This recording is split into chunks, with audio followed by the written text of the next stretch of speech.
From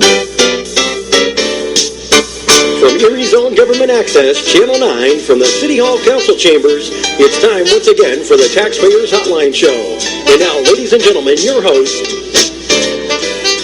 This is City Councilman Kaz Kwiatkowski, and I'll be taking your phone calls today. I'm kind of doing this solo today. Everybody thinks we're off today, but we're not. City Hall is open. So we're going to try the show for about a half hour or so, and if it looks good, we'll carry it the whole length. But a lot of people, I think, are under the impression we're not open, but we are.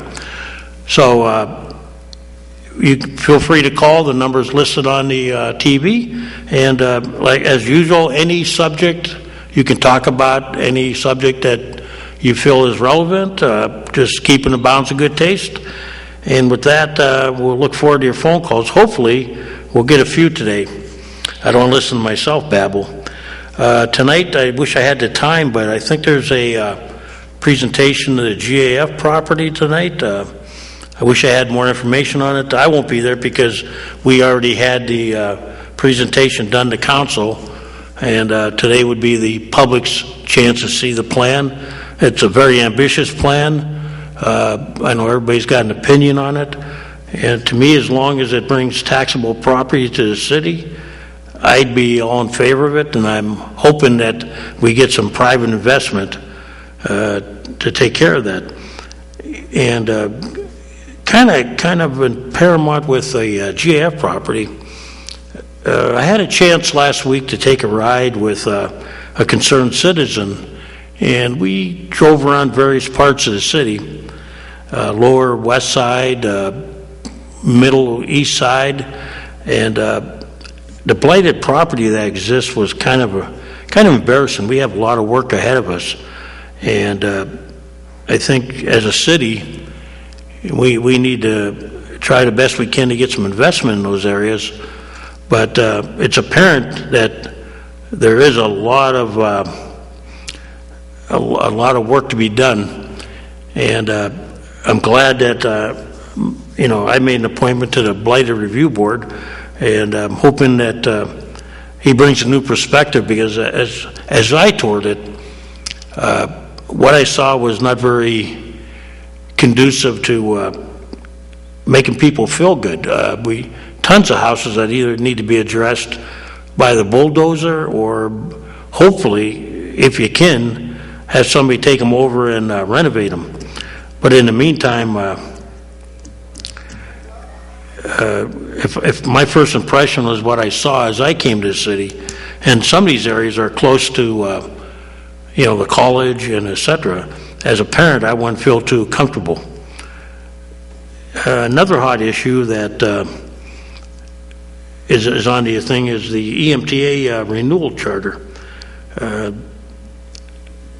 I saw that they had their public hearing, and I know a few people have contacted me and about the issue, and I have my reservations about the lack of cooperation by the county.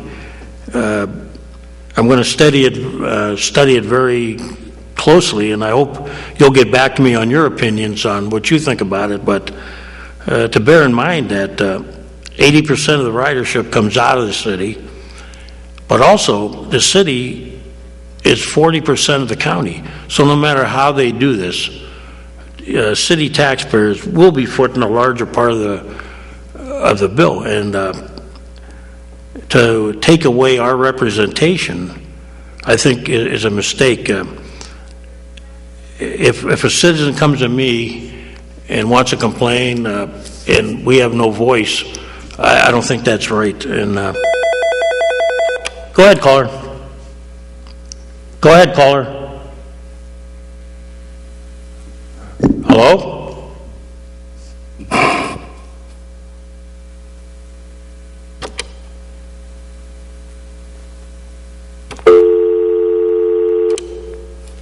But if he tries to call back, something happened there.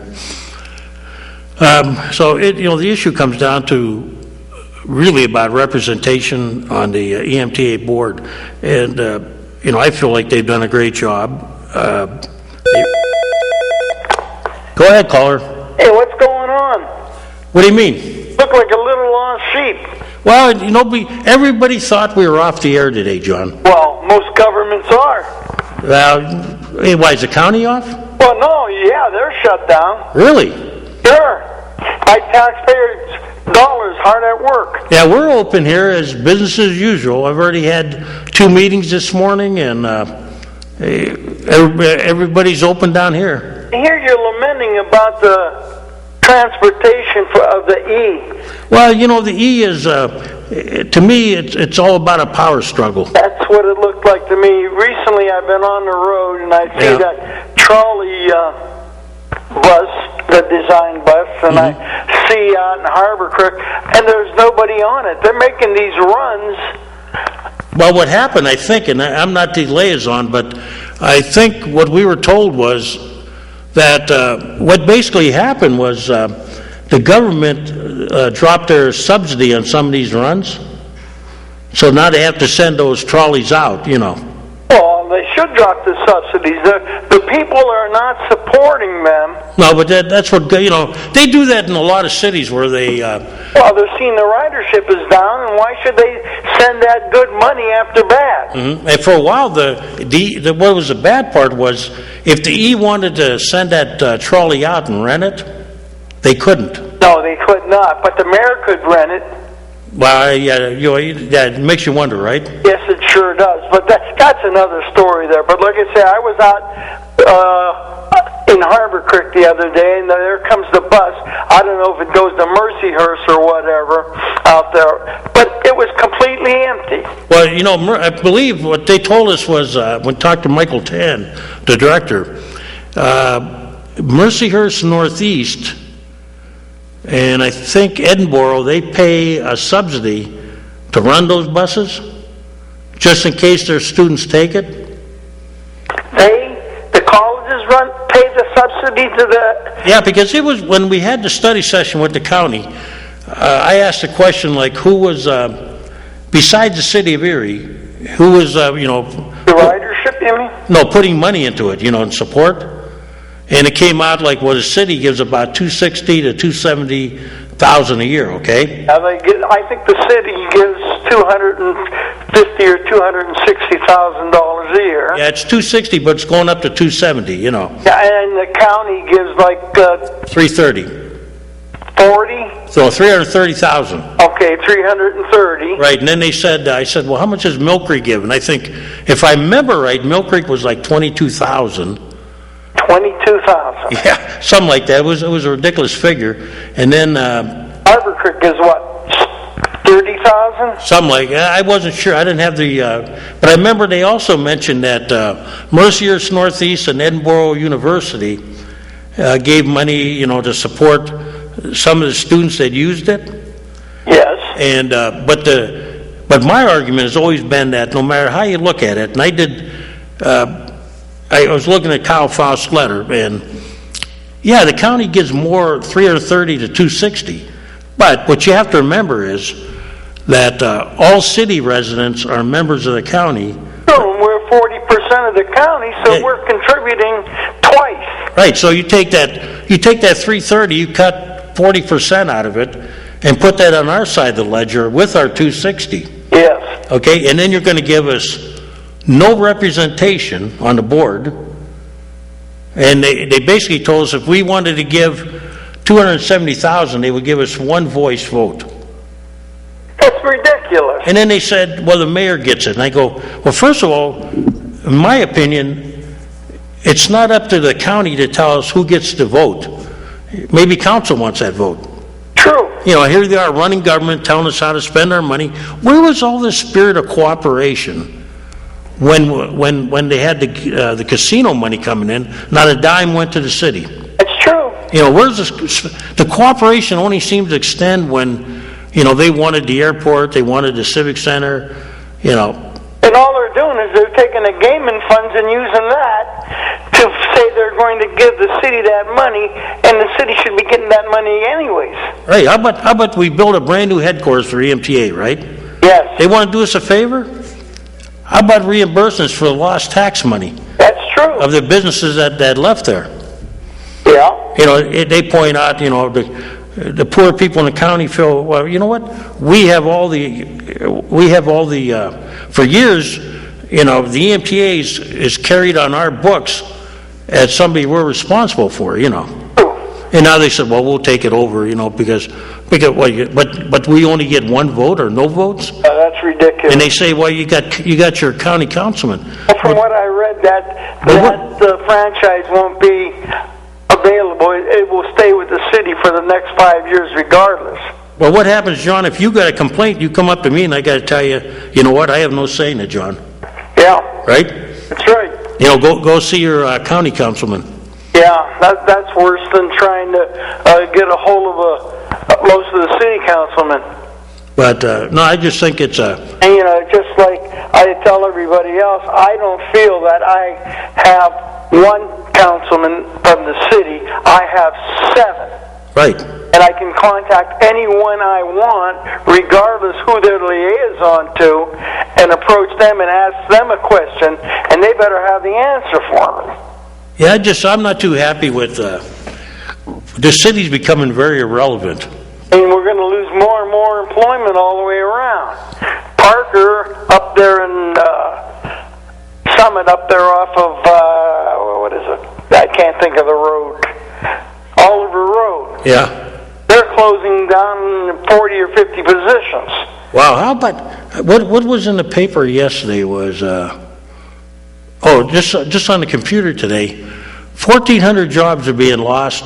They're moving to Mexico from Carrier, which makes air conditioners and furnaces, right? Yes. And then the other day, at least there was good news in New York where you saw the governor coming in with, how many jobs was it? I think it was just about 1,000 jobs out in Buffalo or Dunkirk. Yeah, but then there was an equal, there was 500 or 700 more in Buffalo too. And off of that, right. So, I mean, you had the Corporation of Buffalo expanding to Dunkirk. Well, you see New York is always putting on TV ads to come to New York, and they'll find a way to make it work for you. Yeah. I don't see the chamber doing that. No, and how about this, Buffalo is in Dunkirk are in the same category we are. We're at the far end of the power structure, like in New York, that exists around Albany and New York City. Right? Albany, Syracuse, right. That area, right. So Buffalo, Buffalo and Dunkirk, and I get all those jobs. Where's our governor? Where's our legislators, Our governor's trying to find a budget. Yeah, and that's embarrassing. I mean, when do we get some of these jobs that, Do you ever watch PCNN television? Yeah, once in a while when I'm bored. I'm just joking. Just joking, John. Picking up a lot of their meetings out there with their House of Representatives and everything. And this latest deal with Kathleen Kane, well, they had Rendell testifying before that Senate committee they had of the state, and he told them literally what to do. And there was these 6 or 7 senators asking all these questions, and he said when he was the district attorney of Philadelphia, he didn't need his law license, although he had one. Mm-hmm. He delegated everything, and it was a decision where he could have someone go do the work. That's like Kathleen Kane. She's doing it now. She has 802 employees. Yeah. And, it makes you wonder why people are considering Donald Trump. They're fed up with politicians. Yeah, how about this recent one with the Supreme Court justice, right?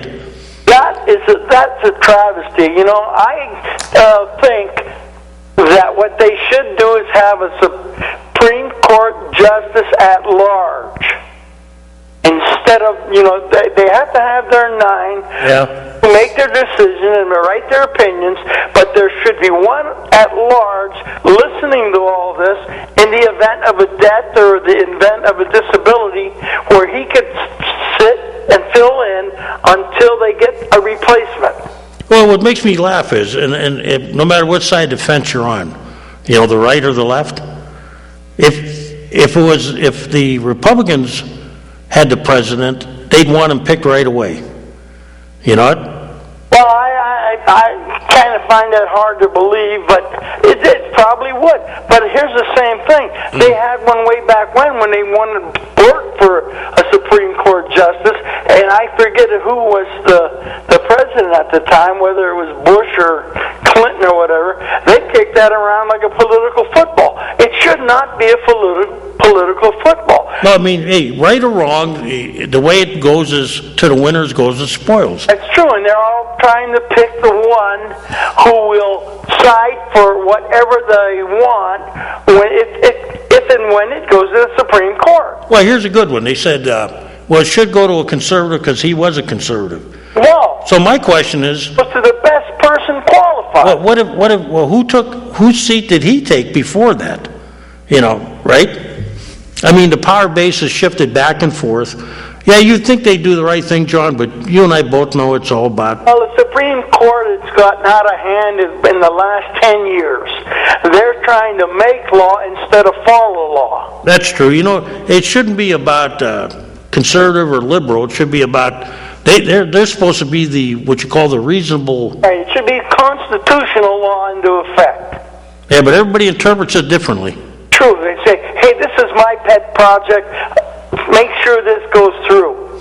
Don't descend on it or don't go against it. That is sickening when the Supreme Court is making their own laws and they're interpreting it. I heard a good one today that if Hillary Clinton wins president, God forbid, she's going to appoint Barack Obama or her husband to the Supreme Court. You know, you don't have to be a lawyer to be appointed to the Supreme Court. I questioned that. Somebody said you do, but I heard you didn't. No, I don't think so. But Clinton's an attorney, I think. Yeah, I think he was. And I think Obama was too, wasn't he? Yeah, you can always always go as an attorney, but the whole thing here is you don't know where you graduated in your class. The same thing with a doctor. I can have a doctor's certificate, but I could be the lousy one graduating. What was that? What's that old joke? What do they call the 100th doctor in a class of 100? Doctor? Yeah. Common sense. What was it? In the old days, like at West Point, some of the greatest generals finished at the bottom of their class. That's true. So, not, academics alone, but... I saw that deal about jobs for Erie and everything else, and, you see all these people, you see the county executive and all that. When are they going to realize, when is this Go Erie going to realize that government does not make jobs? Nope, all they can do is create the environment. That's true. I said before, John, when jobs come into town, every elected official that can gets up on the podium and pounds their chest and claims victory, right? Right. But how many do you see on the same podium, like when GE made their announcement? None. You didn't see any of them say, this is on my watch, and I take credit. Blame. You didn't see the chamber out there? You didn't see Casey Wells? You didn't see Jake Rowley? You didn't see Barbara Chafee? But right again, they commented in the newspaper. Yeah, what's that old saying? Success has many fathers. Yeah. Failure is but an orphan. That's true. Absolutely true. This plan down for the GAF site and all that, and maybe I told you before, but Penelec had that plan years ago. Well, there's been a lot of plans, but nobody ever listened, Nobody comes out with the money. It's just like this deal with the lead now. Everywhere down in that lower east side and west side, you can go down and you can find lead, you can find all kinds of hazardous waste if you get below the remedial fill. No, even the old houses. A few years ago we had a lead program, funded by... There was a few dollars for lead abatement for paint. Yep, and we did, we put on a big push, but, let's face it, John, you and I lived in an era when that was the accepted norm. True. We didn't know any better, so a lot of the housing stock in Erie has probably got lead in it. The majority of the lower east side and west side all the way up to 26th Street. And I would bet most towns, most of your old cities have that. It's true. They all lead paint. And what are they going to do? Who's going to come in and give them the money to do that? And if you do get money, you have to pick a contractor that's recommended by the city or by the state and whatever, and these contractors charge an outrageous amount of money compared to a normal contractor. I mean, look, even some of the schools, they're loaded with asbestos, which was a norm, you know. True, you had your asbestos batter and wrap, the pipes were wrapped, the heating and ventilation had asbestos pads, and you know, to work on that, you have to encase the whole thing and seal it off, and the dust has to be collected with vacuums and everything else, and the respirators have to be on, and you're never going to get away from it. Nope. I mean, let's face it, it's here to stay. Just like up there in Flint, Michigan. I think they should arrest the governor and all the politicians and the DEP. They were just passing the buck. They said the state had to call them in. Well, it's like all those trailers that are sitting in Mississippi. Yeah, Mississippi, Louisiana. Yep, they all had formaldehyde in them, and nobody knew it. No, they knew it, but no whistleblowers. That's true. And you have a whistleblower coming out now from Michigan when he asked for the DEP and the EPA or everybody to come in, and they ignored him. It's just a downright shame. So what else is new? Did you watch that basketball game last night? No, I don't watch all-star games no more. I'll tell you what, it was fantastic. The shooting was unbelievable. Yeah, but there's no defense or anything, you know. You might as well like watching the Globetrotters. There isn't any defense in the NBA anyways. That's true, but I mean, it's like watching the NFL. No tackling in the all-star game just about. Whoever gets the last shot wins. Yeah. Well, look at Jerry Kramer when he played for the Green Bay Packers. Hey, there's a name. It was fantastic. He wrote that book about the NFL, and that's kept him out of the Hall of Fame. What, Running to Daylight? Yes. No, I think it was something else about the NFL. Oh, I don't recall. Yeah, he wrote a couple books, I think. Yeah, but the one that he chastised the NFL for everything else, and that they didn't like it. So ever since then, he never got into the Hall of Fame. What? That's one of the greatest linemen in football. Watch the movie Concussion when you get a chance. Mm-hmm. An excellent movie. So, I don't know. I think I'm still walking around with my concussions. You know, I used to be 6 foot tall. Yeah, but you know, when you and I played football and stuff... we had leather helmets. Well, we didn't hit with our heads because it would hurt. Yeah. You know, these kids, they got all this nice equipment. Yeah, they have all the pads and all that. But every once in a while, you know, you can still get a neck stinger pretty bad. But we tackled where you were supposed to, in the middle of the belt. Yeah, but now with all this equipment, they feel like they can use their head as a battering ram, you know. And I never went up and butted anybody on the head after a tackle or a run or whatever. You know, sometimes I think that these NFL players should go to training school for monkeys. You feed them a banana and tell them how to behave after they make a first down or score a touchdown. I never did a dance when I scored a touchdown when I'm 30 points behind. Well, as our coaches used to tell us, act like you've been there before. True. That was Vince Lombardi, that was Duke Detzel, that was Billy Brabender, Wally Strasser, Al Calabrese, the whole shot of them. Those were the days. Yep. Those were the great days. But I've been riding around the city and seeing that they're still playing with the snow on Green Garden right in front of Domino Insurance Company and all up in there. If I can see all this, how come code enforcement can't? That's for another show. I'll go on to about that one. I had a little talk with some of them. Not a tete-a-tete. But, well, let me get off here in case somebody wants to come in and chastise me for commenting on everything. But I like it. I like to hear it. I like to see fire in your bellies. Get out there, people. Come and say things. Go downtown and react. I need some phone calls. Otherwise, you know, I'm going to sit here dawdling to myself. One question. I haven't got a hold of Dave Rocco yet, but that monkey's cage down there in Perry Square. Yeah. You can see from the front and the back. Mm-hmm. If I want to have that for a gathering, a meeting, now I have to get a permit, but do I have to pay the $250 to get the permit if that is to be used? I'll find out for you. There are some exceptions with... There should be no exception. There should be one way or the other. Well, I mean, I think if it's for... It depends on... I'm a taxpayer. I paid for that. Yeah. I should not have to pick or pay for a permit to come down there and make myself heard. I'll find out for you, okay? Okay. I think the only time they really charge you, and I shouldn't say I know because I don't, would be if you need it set up for equipment or something. But I'll find out, okay? I know they got Wi-Fi and everything else hooked up in there and all that. But I think if you just wanted to, I think, let me check and I'll get back to you, okay? I might want to have a group meeting down there and have a little talk and whatever. So I'm curious.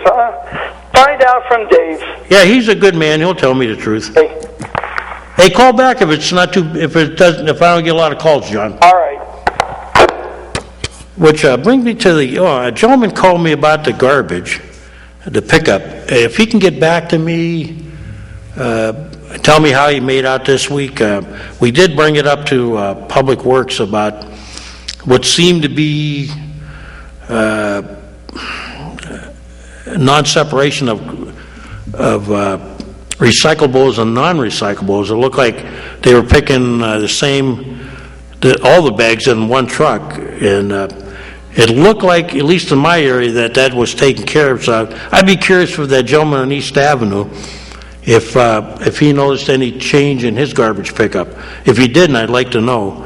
But I did check into it, and at least in my area, there was 2 trucks and 2 separate pickups, and they did do it the way it was supposed to be.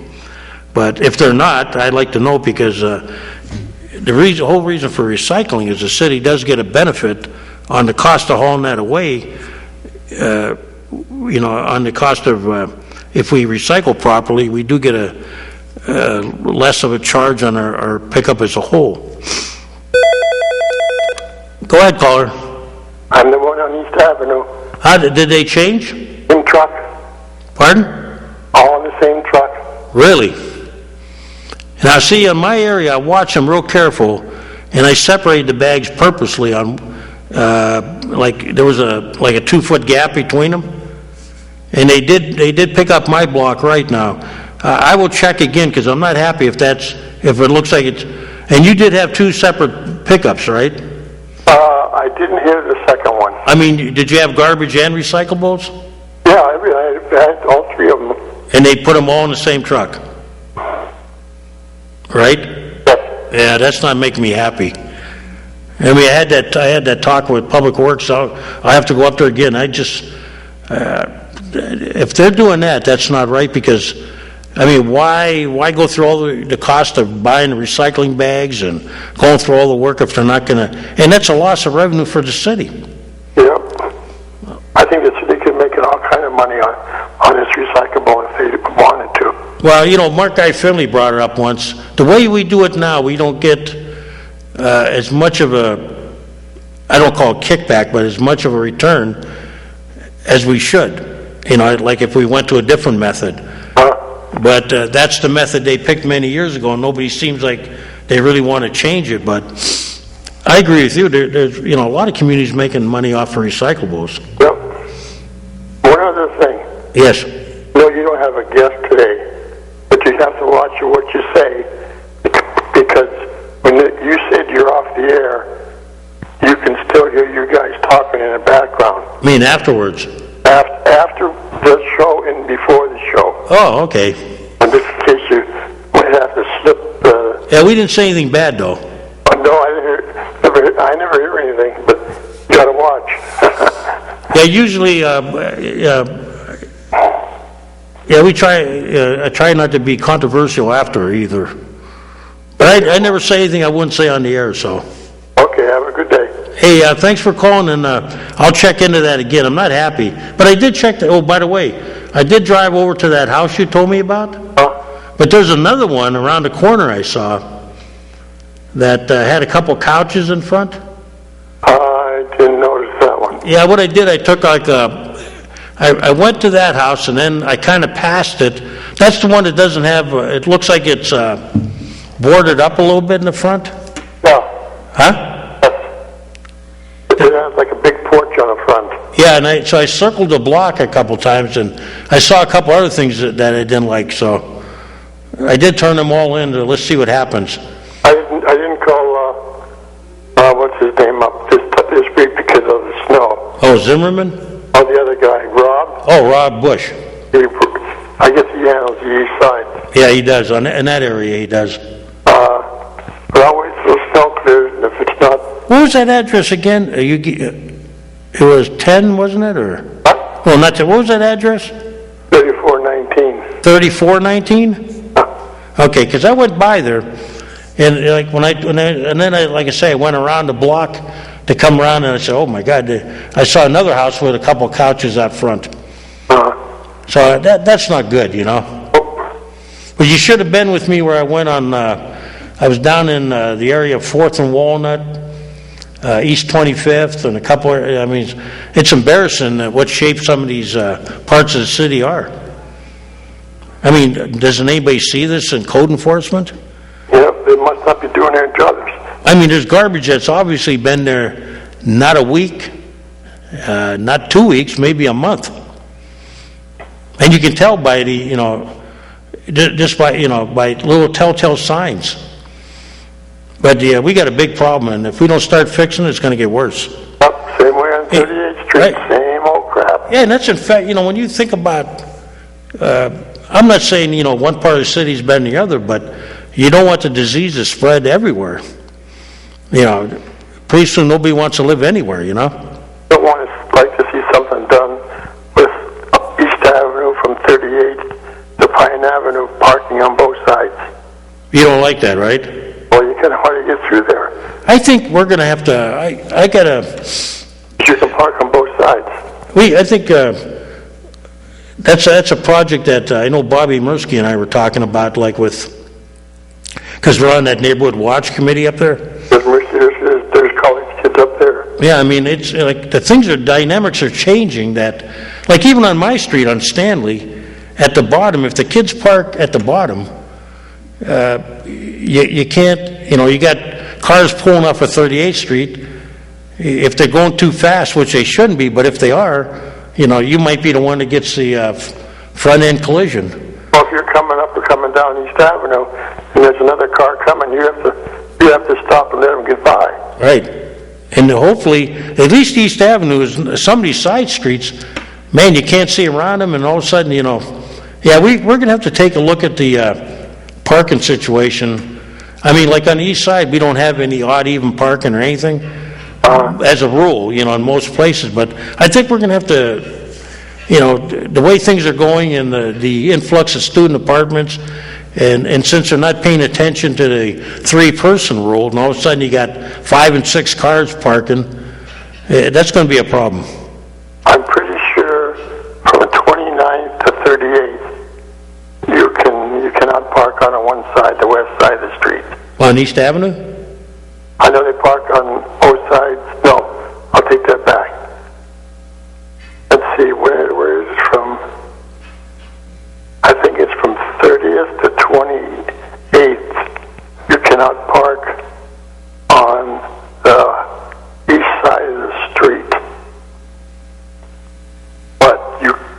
And then from 30th to 38th, you can't park on the west side of the street. Yeah, you should have some, because East Avenue is like a major artery. It is, yeah. Whether it was intended or not, it is now. They have the signs up, emergency route. Yeah, we get it. It's. I think the way the dynamics are changing now. We have to look at things a little different. Okay, Chad, I'll let somebody else maybe wants to talk. Yeah, hey, thanks for calling back, because I just wanted you to, I did check that out, but I was curious whether the garbage, I'm really disappointed that hasn't changed. Okay, I'll keep you in touch. Okay, thanks. All right, bye. And, we got a full house, I can tell you that. We got a lot of things to check on again. Yeah, parking. Even the dynamics of the city now, where you have a lot of rentals, it's changing everything that what we used to do. Go ahead, caller. Hello, Kaz. economic development, I was startled, and it was when the comprehensive plan was being introduced over here at 38th and State, that Kim Thomas, who used to read the news for ABC, Channel 24, Right. she's now on the governor's task force for economic development. And she went from reading the news at night, and she did a good job, and she supported Sean Wiley and was probably answering the phone for Sean Wiley. And then all of a sudden, she's the economic development person for the governor for our area. And Cass, the reason why I'm saying that is we take economic development way too lightly. I mean, nothing's getting done. And when I see that Dunkirk, a city of 12,000, is going to get a 300,000 square foot plant devoted to cancer curing chemicals and drugs, and you know, how does that happen? That happens by hard work, dedicated people that know what in the heck they're doing in economic development. Well, you know, and the state of New York is much like Pennsylvania. The balance of power is out in the east, where you have Albany, New York City, you know, and much like here. But yet, the governor of New York announced that there would be, I think, 500 or 700 jobs alone in Buffalo. Not to mention, the same company, by the way. Oh, yeah. And they expanded their manufacturing operations down to Dunkirk, which is going to get over 1,000. How many jobs was it? It was 900. I think it was 900 jobs. I thought it was 1,000 eventually or some. But you know, Cass, that 900 jobs really equates to 1,800 jobs, because all the ancillary support jobs that go along with that. Well, yeah. The waitress at a restaurant that didn't exist, or a truck driver. You know, that 900 is just the tip of the iceberg. It would really be more like 2,000 jobs. They might not be family sustaining jobs, but you'll create a whole new environment for that community. And here we sit, Kaz, losing one thing after another. And when I hear, and this is a little change of subject, I hear that my school district is pleading in Harrisburg about going bankrupt. Well, you know why? Because I think they found out that if they go bankrupt, they can be taken care of. Well, yeah. They're going to get the money that taken over and run by somebody from Harrisburg. Well, this is what happens when your legislators down there just sit there and do nothing. Yeah. And the money that's supposed to be coming to these school districts, it's not coming, you know? Yeah. Now, what do you do in a town like Erie where, you know, you're not Fairview, you're not Mill Creek, right, and, you know, you don't have a big tax base to begin with? Right. You're stuck with a lot of these societal problems and programs. Yeah. No money coming down from the state that ordered them on you. Right. And, I mean, what do you do if you're Badams? You sit there, or the school board, and you're saying, you know, what do we do? No, and I do feel sorry for Badams. I think he tries very hard. And you know, you can only beat your head against the wall so much before you kind of quit hurting yourself, you know, and it's really crazy, Cass. I mean, yeah, we can debate whether it's, you know, the funding is right or wrong, but you promised these school districts that, you know, this is what we're going to do for you. They count on that. And then you say, no, you're not going to get it. Where are they going to get that money from? But you know, we made a decision, or not we, the officials and authorities made a decision to pursue tourism. Right. Because we can't deny that we've gotten a lot of money and devoted it to tourism, you know, and that's going to create money somehow. I mean, by people coming here, where we probably should have taken a different approach and tried to revitalize some of our skill sets that we have in manufacturing and what have you, and bring some businesses here that and help ones that are here grow. You know, and I know it's not government's job to, you know, you can't make people come here. No, but I think what we got to do is, and this is where like you asked the question, Pat, and I told you, I think we got too many economic outfits shooting in all directions. We do, Cat. We need to sit down and say, it's got to be a central location, and you can go down there, and in an afternoon you can get all the information you need. The way it is now, I don't know. I wouldn't even know where to start if I wanted to open a business in our community. You know, it's terrible. It really is. But Rich, we need to meet with a simple solution like Smith for Vision. Yeah. Somebody like that, or GE, meet with them once in a while and say, are you happy? Do you need something? What do you need?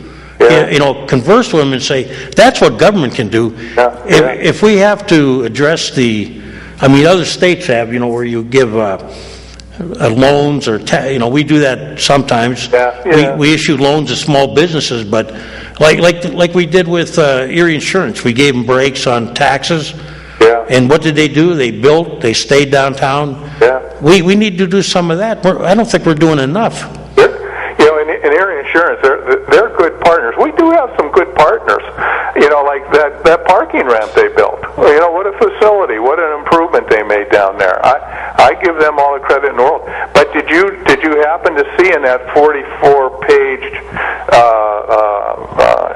in the newspaper where they devoted 44 pages to Erie's economy that Mr. Kavanaugh from Erie Insurance Exchange, the CEO, said, and this is what jumped out at me. He says, we don't need all the government that we have. And we need to streamline the county and the city and think of more regionalization than we are in order for us to survive. And that came from Mr. Kavanaugh. You know what? I agree with him, but here's the problem it's always going to be. Yeah. It always comes down to how far are we willing to go. Yeah, I know. There's reasons why people moved outside the city. Yeah. And they won't admit those reasons. Yeah. If we're truly going to regionalize, we have to come up with an idea that, hey, you know what? There are problem areas, there are good areas, but we all have to take care of our area. Yeah. We're all stewards. Yeah. We can't just say, we want to take the good things out of the city. Yeah. And we don't have nothing to do with you on other issues. We got a lot of issues in this community, like I brought up earlier. Blighted property, crime, It's easy for somebody to say, you know what, I don't want any part of it, I'm moving out to the suburbs and get away with it. Yeah. Kaz, and the other thing is, what happened over Saturday night into Sunday. Knifing in the lobby at 10th and State, and then some poor guy getting shot at 18th and Raspberry again. Yep, and what do you, Tough. Yeah, and what do we, Yeah, that's tough. I kind of understand. But we need a society. If people were busy or going to work, Cass, and making a family-sustaining wage, some of our troubles would go away. Not all of them. No, never will. There's always going to be. There's always going to be some. But God, those idle minds that we've created with the carrot hanging out in front of them is selling drugs and making a lot of money, and then they go shoot up neighborhoods. It's crazy. It really is crazy. We need jobs. People need to go to work and be tired when they come home and go to sleep at night. Instead, they're going around raising hell all over town. Think about when we were in the golden age of manufacturing, right? Oh yeah. We didn't worry about tourism, and you know what? If we'd have been smart back then, and I know I'm looking back and with jaded glasses now and all that, but and I feel the same way because people don't like to hear what's said sometimes. But think if we had invested a little bit in back then, even in our what you call our recreation, right? Yeah. Oh yeah. We could have had a double-phased, maybe a stronger economy we could have had tourism and manufacturing. We talk about entrepreneurship and how it's going to lead Erie into the future. Right. What in the hell would you call the people that built Hammermill? That was the Barron family. Right. The Jareckis made radiators. Well, sometimes I think we look at the what do you call it, the saviors coming down from out of town. Yeah. When you look in your backyard, we got Erie Insurance, which has grown. Oh yeah. We got Smith for Vision. Oh yeah. yeah. And you got a lot of little companies that maybe they need a little kick, a little help. Little boost. And you brought it up, like the Erie, what was it? Erie Resistor became Erie Tech. Yeah. Oh yeah. They started in a garage, and a lot of these companies were nothing more than like the Kohler beer. At one time that got big. Yeah.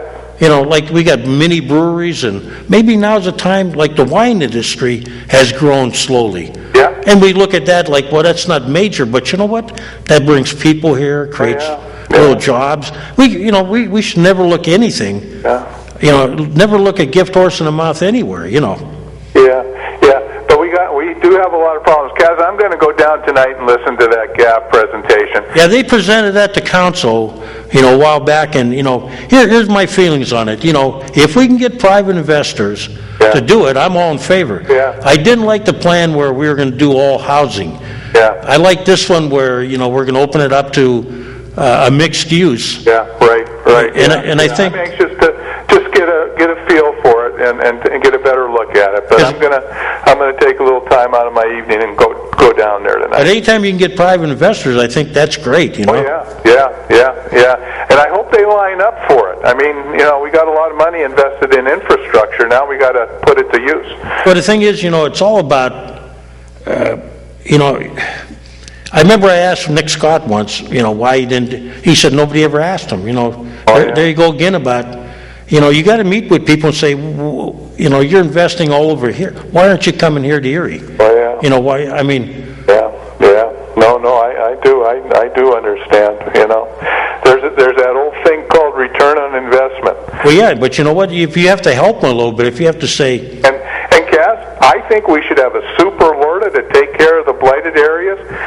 Maybe they don't pay taxes for 15 years. Because you're not getting anything now, right? You're not getting nothing now. And a lot of those blighted properties, by the time you remediate the lead and asbestos, it's better to tear them down and probably start over again. I hate to feel that way, but that's the truth of the matter. Rich, I toured Fourth. I was talking to you one time about I had to take a ride, and a friend of mine took me down around like 4th and Walnut Net. And I'm thinking, if you're Gannon University, right? Oh, yeah. Do you really want all that around you? Right, yeah. Oh, yeah. If I'm a parent and I make the wrong turn and I go through that, oh, yeah. I'm saying to myself, wow, do I want my kid wandering around by accident? And I think you're right. Maybe it's time, you hate to say this, maybe it's time for the bulldozer. Yeah, oh, yeah. And I do believe, because honestly, Cass, that remediation of that lead paint, it's a big project, and it's expensive, I mean, because you remove the people from the situation and then get it remediated, and then you move them back in, so you're housing them for a little while, and you're doing this to a $30,000 house that's worth $30,000 after you just spent another $30,000 remediating things. So the numbers just don't add up. And something. The other thing in those areas you were traveling in, I'm sure, the houses are so close together that there's no driveways. There's no place to put cars. You almost need to eliminate every other house and create some free space so you can park your cars and have a little lawn and stuff. So you need some big thinking to get all that done, and nobody's doing that right now. And Rich, the thing is, most people want a little space. Yeah. The old days about when we put 3 houses on a 120-foot lot. Right. Yeah. And now we put 2 on 100, by ordinance. Yeah. We put 2 on the same one. Just a little bit of space between your neighbors, I think, is good. Oh yeah. It doesn't. The conflicts aren't there. Yeah. But in a larger sense, maybe, like the consultant said, we should be a city of, not quite as big as we were in the old golden days. Yeah. And we can always build up a little bit, but yeah, I think maybe you're right. We got to go in there, tear down, and this is a big problem. I think, we need probably a massive, what do you call it, work projects. To renovate cities into. Yeah, it could happen. I mean, it could happen. You need the incentives tax-wise, and just maybe some grants or whatever. I mean, we seem to get grant money for everything else. Yeah. Maybe some grant money to start turning some major areas, not just a couple houses into affordable living. A couple What disappointed me was they had these absentee landlords that owned the properties and do nothing with them. Yeah, they do nothing. Yeah.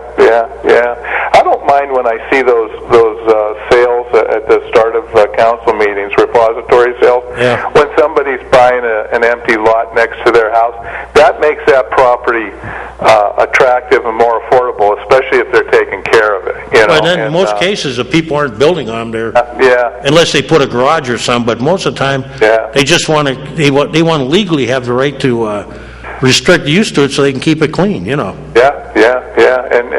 and you know, it reflects on our city when people ride around and look at garbage and stuff on street corners. It's really too bad. But it is. We'll see, Cass. Yeah. Hey, well, I just got the high sign, so. Okay, all right, Cass. You were our last caller, but never see you again next week, hopefully. Okay, all right, Cass. Bye-bye. And with that, we'll take one more, and then we got to go off the air. Go ahead, caller. That book, Gene Hickerson and Jerry Kramer wrote it, and it's called Instant Replay. Those are two great guards. So, and hey, I see that Bill Garvey's writing another book about Joyce Savecchio. Yeah, he announced that he's got, I think he's doing this one. I don't think Corey Valancourt is. I don't think Corey did the first one either. There's supposed to be 3 books. Well, I heard there's going to be 3. I thought Corey said the project entails like 3 books. Well, I know it's Joyce and Lou, and I don't know who the third would be. Well, I think the first 2 are, and I would tell Dr. Garvey this, that's probably his favorites. Oh, yeah, no doubt about it. He's probably going to lump all the rest of the mayors in the other one. But I see the Jefferson Society is going to be publishing them. Yeah, which is, that's not bad. I mean, that's what their job is, About the Jefferson Society, did they ever wind up paying taxes on the part that they're using? I never did get the answer. I thought they did. It's just like Lecon buying that... I'm going to have to get the list, because I used to have the up-to-date list when I was controller. Yeah. I have to take a look at the list. But I remember they challenged it, but I think they still had to pay. It's just like Lecon buying that place out in Schaefer Drive, or Schaefer Road. It was assessed at $2.8 million, and they paid $15 million. So you wonder what's going on with that. They got to definitely change what they call nonprofits. Oh, definitely. It's all over. And we have to reevaluate it all. Look back into it. You have a 5-year period. You're supposed to look into it, and you don't do it like the county exec said, wait till reassessment comes through. You do it now. Yeah, we got to do some because we need more policemen on the street and different things. Definitely need that. So it's good to hear Mr. W. I think I'm going to give him a call. I'm going to try to get him on. I invited him on the show, and I invited you too, John. So okay, I'll talk to him and see what's going on. Maybe I get both you guys on here. You think you're out of town, but they're out of time. But Jerry Kramer and Gene Hickerson, 2 great guards. Yes, they were. Almost as bad as Louis. Jim Brown is good because of Gene Hickerson and. Oh yeah, the Green Bay Packers were. Well, Hickerson was a Brown. Yeah. But, was he? Yeah, and he was with Cleveland's great teams when they had Jimmy Brown. Yeah, but I thought he played for Green Bay too. He might have at the end of his career. Well, Jimmy Brown, he's got kind of punchy from the concussions too. And that's scary because he was a powerful guy. Yes, he was. Well, it's same thing with O.J. Simpson. That what happened to him. He got concussions too, and you can't find this out until you're dead. Well, look at Earl Campbell. He was in bad shape at the end of his career. Oh yes, so well, looks like you're out of time. Yep, and I got to announce that I'll be out of town next week, so there'll be no show. Okay. I have family business to take care of out of town, so. You be careful out there. I will. And thank you for tuning in, and we'll see you again in 2 weeks.